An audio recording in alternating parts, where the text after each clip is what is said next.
Having trouble because your Tamara payment is stuck processing? Let me guide you through the quick fix. Welcome back to Guide with Samuel. Today, I'll show you simple steps to resolve a payment stuck in processing on Tamara so you can complete your purchase smoothly. Step 1. Check your internet connection to ensure it's stable. Step 2. Refresh the Tamara app or log out and log back in. Step 3. Verify if the payment was actually deducted from your bank or card statement. Step 4. If the payment is pending for a long time, contact Tamara customer support through live chat or phone. Provide transaction details for faster help. Step 5. Wait for Tamara to confirm the status and either complete the payment or reverse it if there was an error.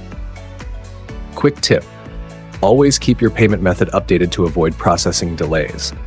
If this helped you, don't forget to like, comment, and subscribe to Guide with Samuel for more easy money guides. Thanks for watching.